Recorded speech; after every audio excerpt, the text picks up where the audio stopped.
Da ponte temos um panorama de onde queremos chegar. Mas para ter acesso a essa bela paisagem, o caminho não é nada fácil. Vencidos os desafios da estreita trilha, o cenário de perto é recompensador. Neste ponto, as águas do Rio Cabeça e Passa Cinco se encontram a exatamente 180 graus.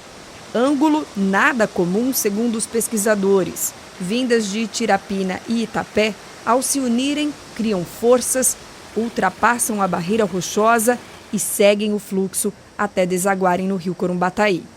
Mas não é somente essa confluência que atrai estudiosos para essa região. Estamos pisando em um exemplo disso. Essas enormes pedras não estão aqui à toa e nem há pouco tempo.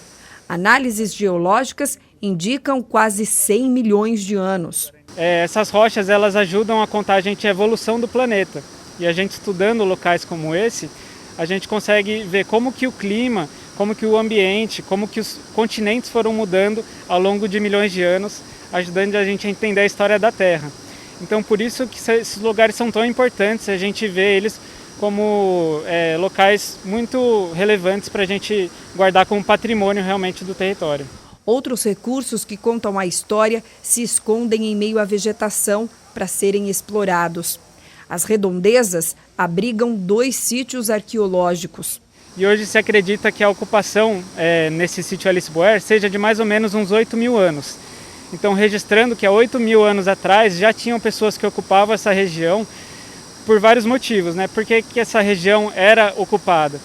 Porque tem uma abundância de água, porque tem uma vegetação exuberante com bastante alimentação. Tinham rochas que eles usavam para produzir ferramentas, pontas de lança, afiadores, facas. Peças estas que foram desenterradas ao longo de anos pela família da Juliana. Eu tenho uma coleção de peças arqueológicas, isso já faz parte da minha história assim, familiar, porque elas estão na minha família há pelo menos 3 gerações, então assim, são pontas de flecha, machadinhas, peças de importância, né, desses sítios arqueológicos. E se a empresária conseguiu poupar as relíquias do desaparecimento, uma outra parte foge dos cuidados dela. Apesar da luta junto ao grupo de pesquisadores da Unesp de Rio Claro para transformar este lugar em um geoparque e manter a salvo esta ponte com o passado, um outro projeto pode pôr fim a tudo isso.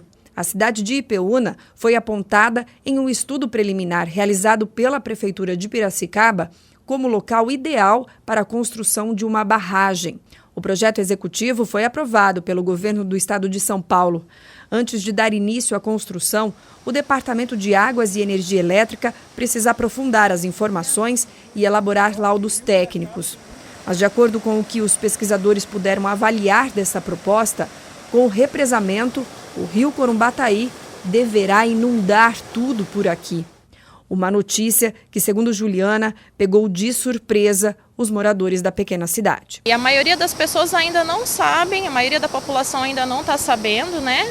Então eu acho importante ter um trabalho de divulgação e discutir um pouco mais a respeito disso, né? Uma barragem como essa vai afetar toda a região aqui, todas as ocorrências, né? Um local como esse aqui vai desaparecer.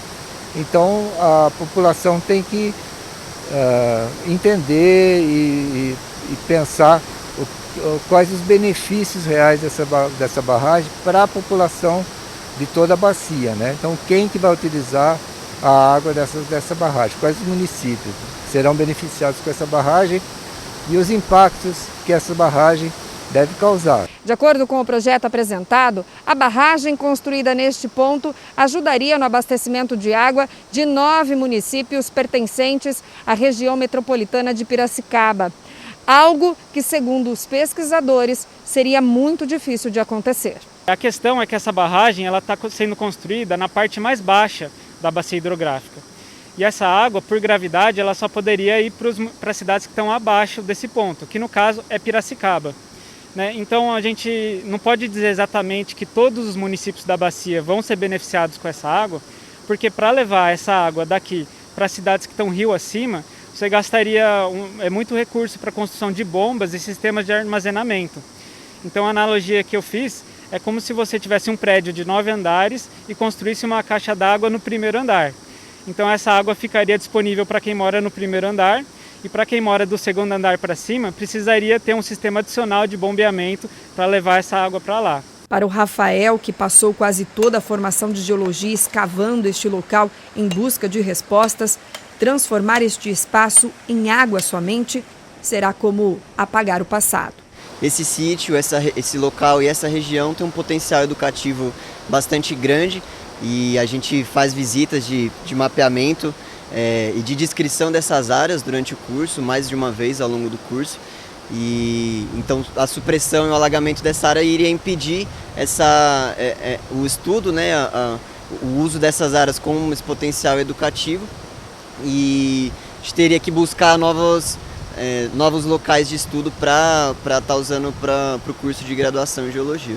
De acordo com especialistas no assunto, é preciso pensar em maneiras de dar um respiro aos municípios em períodos de crise hídrica. Mas para nossa região, existem outras soluções até melhores que a construção de uma barragem. Cerca de 40% do território da bacia são áreas de ocorrência de arenitos, que são rochas reservatórios de água, que reservam água. Esses arenitos pertencem ao aquífero Guarani, né? Então, trabalhar nessas áreas, na recuperação dessas áreas, criar áreas onde permita maior infiltração de água nessas rochas, ou seja, vamos criar áreas que vão estar fornecendo água para as nascentes e assim alimentando os rios, né? Uma coisa que a gente defende é justamente a qualidade da água do rio Piracicaba. O rio Piracicaba é um rio muito grande, com uma vazão até maior do que o rio Corumbataí, só que a água dele não tem uma qualidade aceitável para o consumo e é muito difícil de tratamento. Então, a longo prazo, a gente acredita que melhorar a qualidade da água do rio Piracicaba é uma alternativa até melhor do que fazer esse barramento aqui na bacia do rio Corumbataí.